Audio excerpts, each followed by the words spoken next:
Alright, howdy boyos, and welcome back to some more Steel Division Normandy 44. Today it's not going to have any actual battle gameplay, but I wanted to take a look at some of the battle groups. Now I'm not going to do all four of them because there's four battle groups, two Allied and two Axis. However, I'm just going to show one that, I really like, and, if I get enough positive comments in the description or like from you guys, or if you guys really want to, I'll go over all of them. But this is more a video to like show the detail and show the, I don't know, I guess research. And I don't know, this really feels like a war game to me. I'm not allowed to call it War Game 1944 or War Game Normandy 44 or whatever you want to call it, but I'm going to call it that. And why? I don't know, it's just this feels like War Game mixed in with some ruse. I'd say, like, again, I think I mentioned this in my earlier video that I made on this game, but I'd say it's probably like 70 to 30% on like war game versus ruse. That's what it feels like. 70% war game and 30% ruse. And it's really damn good. And I really will be uploading some more multiplayer gameplay. And the second the game launches with an actual campaign, like the war game series, I really hope there's co-op. Kind of doubt it though, because they removed it from Red Dragon for some reason. But Airland Battlegroup was amazing. All we can do is just hope and pray for co-op in this for at least two, maybe even more people. Like a 2v2 campaign would be amazing, but I guess that's a little bit too far from the reality. But I would love a co-op campaign like Airland Battle, but I kind of doubt it's gonna happen. But like I said, I will definitely upload campaign and hopefully some more multiplayer content. Vulcan and I are gonna be playing some of this. I know my friends, the regular people, we're probably gonna be playing some of this in the near future. So keep our eye out for that. But for now, let's just jump into one of the Axis divisions, the Luftlande Haudegen division. And the main difference with Wargame is that you no longer have CP units. You no longer have command units. You no longer have to keep alive a certain command unit in a sector to capture, because those sectors don't exist. Right now, you only have two game modes: the war game destruction, which just mean you just play, and at a certain point, when you've reached a certain amount of units or a certain amount of points, or when you're out of units, you lose or you win, depends on the way you do it. And then there is the Frontlines game mode. It's probably called something differently, but basically you have the map is divided in like 100%. And the more you have, the more points you gain. Like if you have both at 50, you get 0. If one team has 52 and the other team has 48, the 50% team gets like a point, but per every so many seconds. But if they have, let's say 65, they get 3 points, and 85, they get whatever points. And the need to, or the removing, or I should say the removal or moving of the CP units, I think is a really good step in a less, I'd say this, like a lesser emphasis on keeping these specific units alive, because the battles usually wouldn't even matter that much in Wargame. If you could snipe someone's CV in a forest in their spawn, or if you could snipe someone's CV in like a random point, you could win the game by just sniping someone's CV with artillery, which is totally weird and not something that I ever thought was like a real, wasn't like a real war thing, you know what I mean? But with this thing, they removed that, and I really like the new like battle lines or front lines game mode. But that's enough talking for me. I'm just going to go over all these units and look at them and show you them. And if you're not at all familiar with this game, I'll try to explain it the best way possible. So you're basically fighting someone else or multiple people or AI, and the battle goes in 3 phases: A, B, and C. Then in A, you can usually, it's lighter units, or it is heavier units. For example, you can call in a heavy attack plane in phase A, but it's very expensive. You only get one, and pardon me, you only get one. It's very expensive, and it has no veterancy whatsoever. It's just literally the first plane that could muster from the German airfield. It's like, oh shit, the Allies are attacking, get in the fucking air. That's basically how I view that.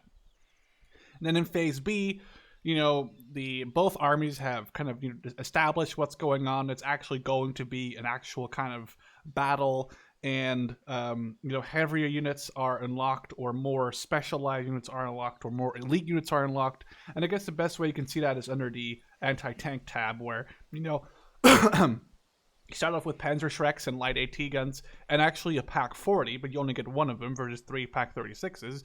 But then later on, you can get Pack 38s, you can get Martyrs, and, you know, other battle groups get Yak Panthers, or, you know, maybe even Yak Tigers. I don't know yet, but there's only like a couple divisions right now available. And then in C, obviously, it's a full-on battle. You know, everything gets unlocked. You can get, you know, heavily elite units, or you can get more units. Or, like, for example, here in Phase B, you can get 1 Ju-88, and for the same card, you can spend on 2 of them in Phase C for the same points. You just get 2 of them for the same card, because you can only activate 38 cards. Which is another thing that I really like. I totally removed the whole, like, point system where if you're playing, like, a specific group or a specific deck, there where your tanks are, like +1, +3, +5. And in this, it's just like one card, whether you're getting 80 infantry or 1 infantry, they're all worth the same points. So I have to say, this is a lot more simple, and especially if you're coming from Wargame, this is just super easy to understand. Like, I didn't have a single issue with this game trying to, like, understand the whole, like, making your battle group thing. Anyway, so we're playing as Fallschirmjaeger, or Fallschirmjaeger Division. So a lot of our infantry will actually be Fallschirmjaeger, whereas these guys actually aren't Fallschirmjaeger exactly. There's also Luftwaffe ground troops mixed in with these guys, so that's where these, like, fully blue uniform guys come from, I'm pretty sure, because this guy obviously either A, should be wearing his uniform if he has one, or B, maybe he just woke up and figured out to wear this uniform. But I'm assuming that there's actually some, like, Luftwaffe ground personnel mixed in with these Fallschirmjaeger, hence the fully blue uniforms. Anyway, pretty simple. This is the recon tab, and, you know, this unit comes with a Kubelwagen with a machine gun, and comes with 2 people with an MP40. Now, another big thing that's really changed, and I really like this, between Wargame games and this game, is that if a vehicle comes with a machine gun, if you unload the troops from that vehicle, the vehicle will remain. It will exist. It will not disappear, you know, the way that it worked in Wargame. However, this vehicle, this unit, comes with a Kubelwagen but doesn't have a weapon on it. It's just a driver. It just drives them around. The second you unload these guys, the vehicle will disappear, meaning that the vehicle was just a transport unit. And I like this because it makes it a lot less, like, clunkier on the map. There's a lot less shit going on. There's a lot less just stuff going on the map at the same time. When you just unload an infantry unit from a car without a weapon, whether it's a Kubelwagen or, hang on, I'm trying to find, like, an Opel Blitz, whatever you get, the second you unload them, the vehicle ceases to exist, which is another really good thing about this game. Anyway, let's get back in it. So we have these Aufklärer, which are recon tropes, but you can also just decide to go with a Spa-Troop, which has 2 FG-42s, but you lose the vehicle. So you can kind of see, it's like Wargame. You have to think, like, do I want to get this, or do I want to get this? And, you know, these guys come with veterancy, but like I said, these guys come with a machine gun car. So it's just choices and choices and choices. But we're just going to, you know, go over the units, and I'll show them to you like I said I was going to do. I have to say, though, the fact that these guys get scoped FG-42s, it's pretty damn interesting. Kind of low rate of fire, though, which I don't know, bit weird. But, I don't know, I guess 7 accuracy isn't that bad. I'm assuming, to be fair, they're also 2-star veterans, so that's pretty decent. Then we have the Fallschirmjaeger Panzerabwehr, or, you know, anti-tank defense, or tank defense. These guys come with a Panzerschreck. And it's actually very easy to see when units, they have their, like, unit cards. These guys are recon, so they probably have, you know, like I see it says they're better at recon. These guys have their thing, which means they're, like, more prone to suppression. These guys have the wings, so that means they can go in behind enemy lines and operate at their normal level. This is a commander level, commander unit. So it's very easy for a new player to see immediately, like, this is what I'm getting, this is what they're doing, and this is what they can do, this is what they can do. So I have to say it's really a big plus for Eugen and Paradox for making this a lot easier to understand for even new people, or for people like me who have like never played the game, obviously, and I could immediately just hover over and see exactly what they did. Then we have Aufklärer again in Phase B, so you can only call these guys in when Phase B hits in the game. The benefit of getting these guys over these guys is that you get one extra squad of them. You get 5 versus 4. I don't know if that's like really a big upgrade, but later on in other tabs over here, you'll figure out that going like saving something and not getting in Phase A, but rather getting in Phase B, might mean that you get better units. But it just means you have to wait till Phase B begins, or even Phase C. So it's kind of like this scale. Like, do I want to wait? Do I want to get this now, but I'll get less? It's super simple, but it's just, I like this. It's kind of like a gambling that you're doing, whether, you're playing versus AI or versus other players. If they figure out, especially if you play against them more often, if they figure out that your deck doesn't have Unit A in Phase A or Unit B in Phase A, they can try, work on that and get into a weak spot in your deck. Then we get a BMW R75 times 3 in Phase B with 1 star of experience. And we get Fusiliers in Phase B, which are actually... oh, never mind. No, I thought they were Fusilier Plus, but they're just normal. There's 5 of them, or 45 squads. Each squad has 9 guys, which is actually a pretty big squad. One of them has an MG42. They get 6 cars, 1 MP40, and they get an HH grenade, which is the thing from Heroes and Generals, which sticks to a tank. But they have to get, 100 meters. This probably is a Panzerfaust, but it's not modeled correctly. Interesting. Anyway, some of these guys are Fallschirmjaeger. Regular, if you look at the SS division, these guys aren't dressed like these guys. Or at least they look like Fallschirmjaeger. Let's compare them with these guys. They look like Fallschirmjaeger? I guess, they have the same kind of uniform. Anyway, that was a recon tab. Moving on to the infantry tab. Like I said, we have these Einsatztruppen, or Einsatzersatztruppen, which are, very light units. They're basically, usually Eastern Front, not Eastern Front volunteers, but like people from the Eastern Front countries, or I think even the Allies captured a guy from Mongolia who was in the Russian army first, then was captured by the Germans, and then was put into service in the German army and put all the way in the Normandy coast. So these guys aren't amazing, but you get 8 of them per card, and they're really cheap. So you can just put these guys in the building, or have them charge across an open field, and have them take the fire for your more elite units. And here's the downside of them.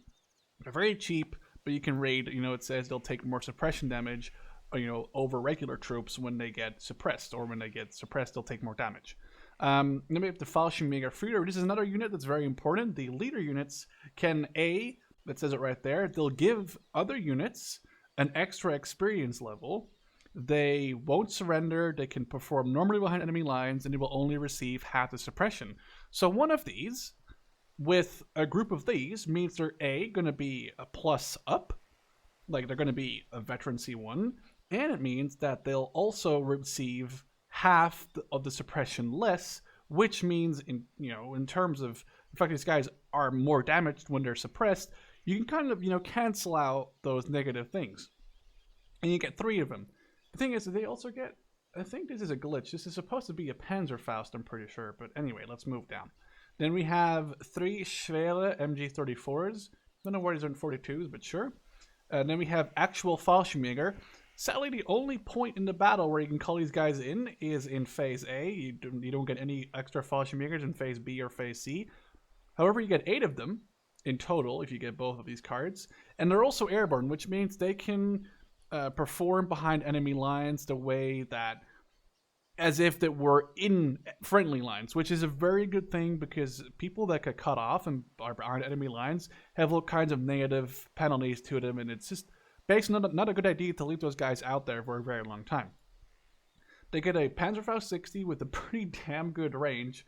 And they get, you know, lots of heavy weapons. They get G43s, FG42s, 2 MG34s, and a Panzerfaust. This is a pretty intense squad, especially in the first phase, in the alpha phase.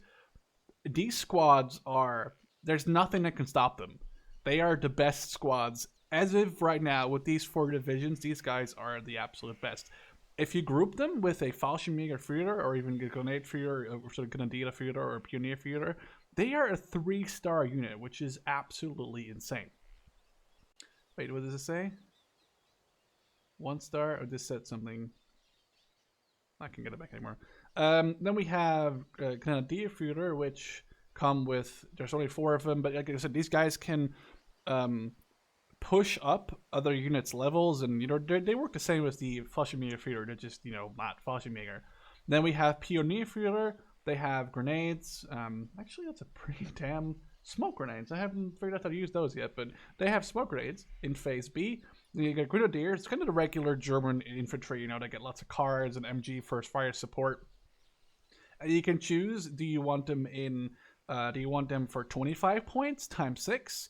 Or you can get the Grenadiers that are 5 points more expensive, and you get 2 less of them, but you gain a Panzerfaust, which is an insane thing. And to be honest with you, in a game that I played as a Scottish, Panzerfausts are ridiculously fucking great at just killing anything, to the point where I had to delegate Stuarts multiple times to kill half-tracks.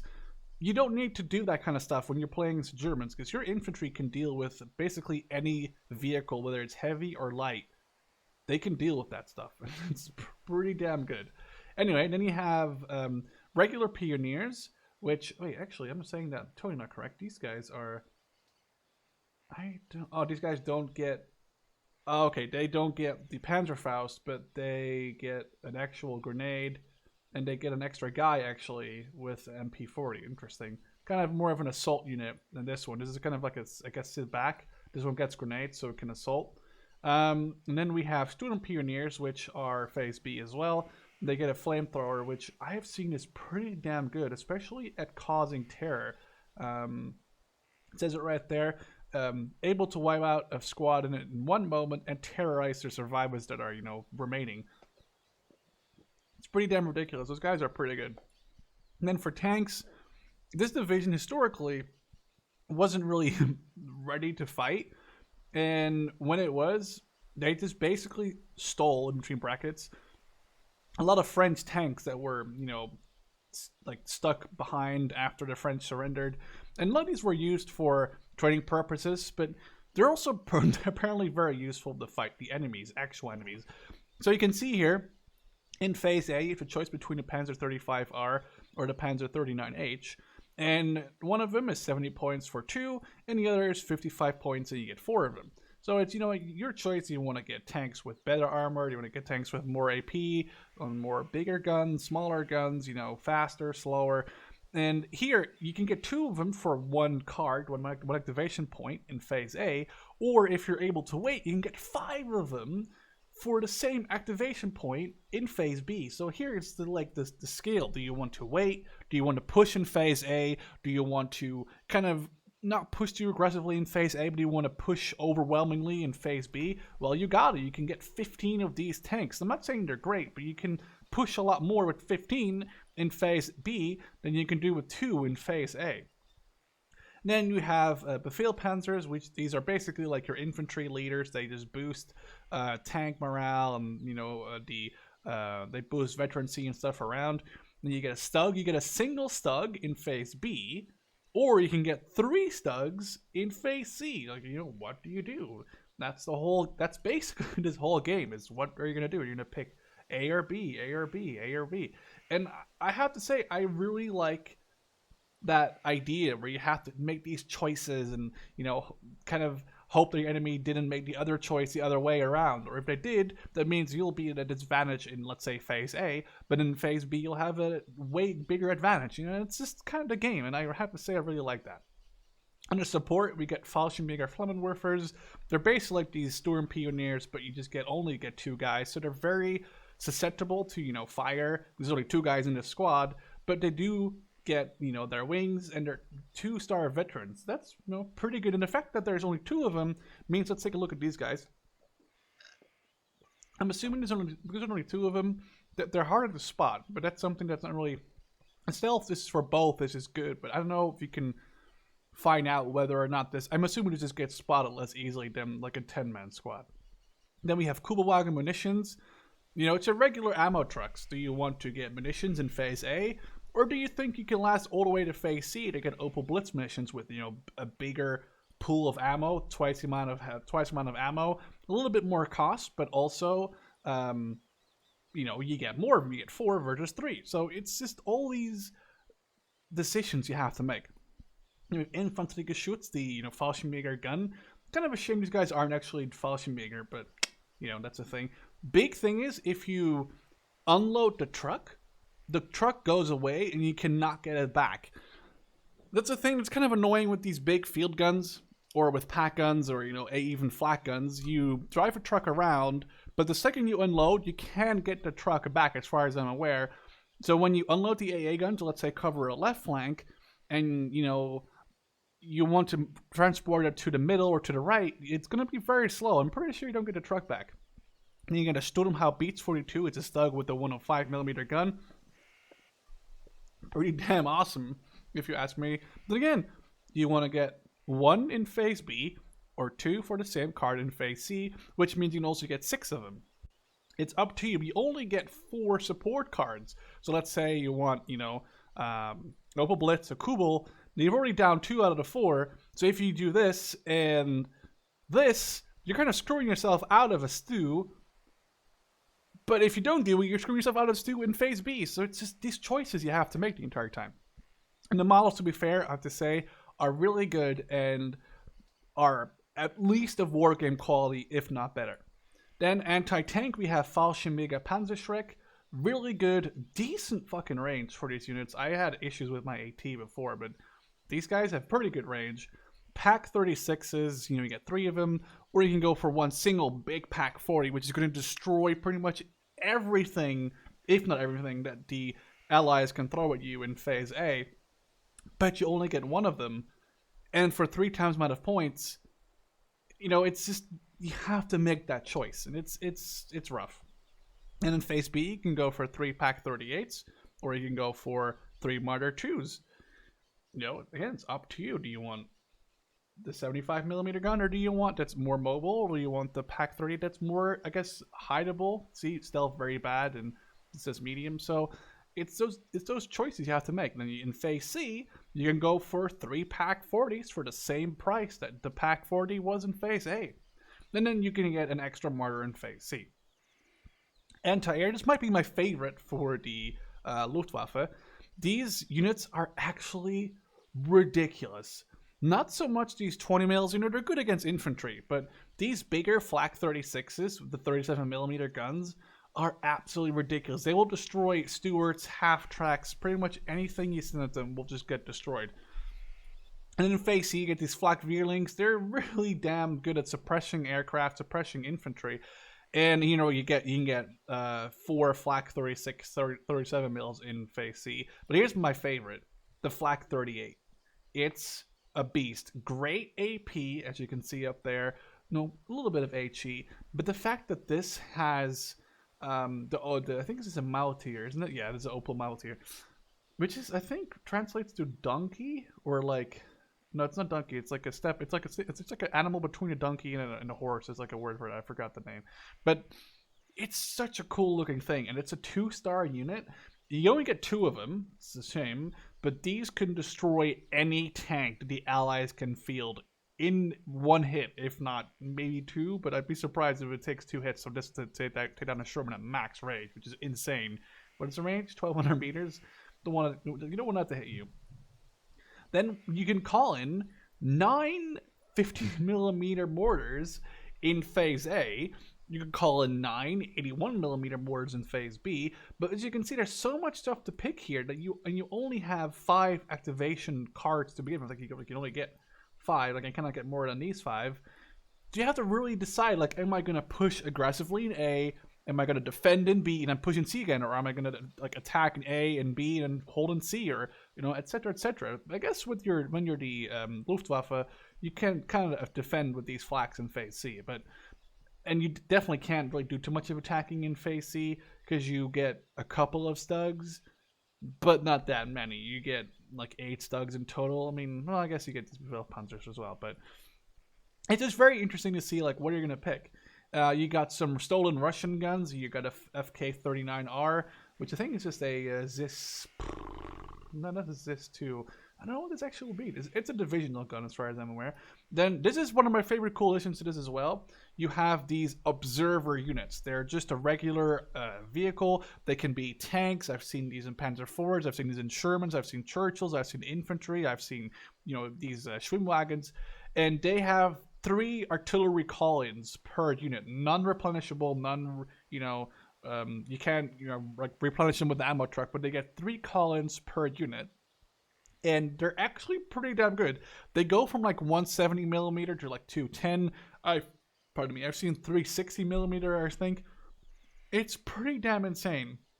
And these units can, like I call an artillery, and there's 3 different kind of missions you can ask for, like a quick one that's not accurate, a medium one that's kind of accurate, and then one that's very like a minute and a half or like a minute time to zero into the area, but when it does, it just destroys like an entire town if you aim it correctly. It's fucking awesome. And then you get these medium mortars. You can look at another FK-39, but you just get 3 of them. You can get a Schwere Federhowitzer. This is actually D-122, right? This is the 122 millimeter gun. Yeah. Very giant mortars, or do you want a Lorraine tank? You have to make these. Oh, here, total shit here. 380 millimeter railroad artillery. That's going to destroy a town. The thing is, the unit itself is very vulnerable, obviously. It's just a regular Kubelwagen. But if you want to, you could totally go full on dick mode and just get all 4 of these units and just call them in. They're just kind of expensive, but they're definitely worth the money. I just wouldn't go all out balls to the wall and, get 4 of these, but, you could. And last but not least, the air tab. Obviously, we're Luftwaffe, so the air tab is actually quite strong for this one, for Germans, which you actually get a lot of call-in points here as well. Recon planes. This is kind of ruse-ish. These guys are, they're okay.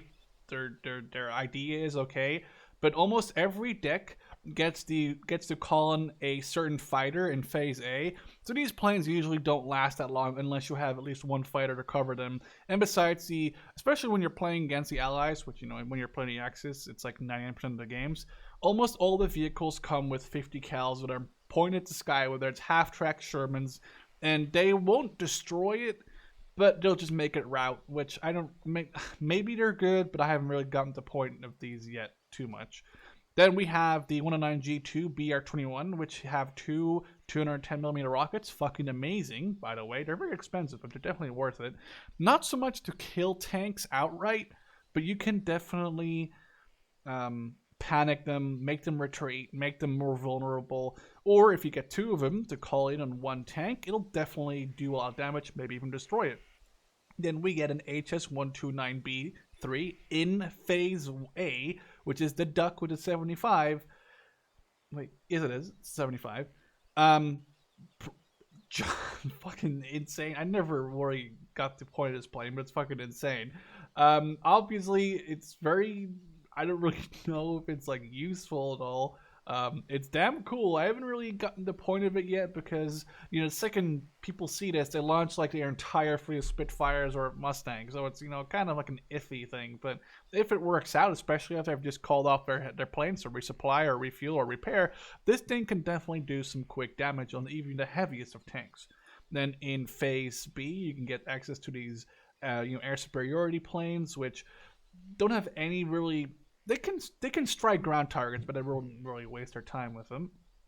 But they're veteran C1, which is good. Then you get Focke-Wulfs, whether you want 2 with 0 stars or 1 with 1 star, it's up to you. But they get some bombs. I think they get 450. So these are like air superiority to a degree, and they're also capable of dealing with light ground targets, infantry. They're near in Phase B. You can get 2 Henschels, and you can actually get the Ju-88, which has 2 pretty big fucking bombs. If that thing bombs the house you're in, you're kind of fucked. Then in Phase C, you can get, the same plane that we got earlier, but you get a 2-star and you can only get one of them per card and not two. And then in the last phase, or last cards, are 2 Junkers per card. So you can see here, do you want to support your team? You can do this. Hang on, let me get this done. You can do that, and then you have full air superiority. You'll have 6 BF-109s with either 1 or 2 stars to call in, or if you want to, you're playing, let's say, playing a 2v2 and your friend is doing this, you could go for a full bombing campaign. You can just call in the freaking German bomber wing, full on bombers, and an 8129 just in there for pure fun.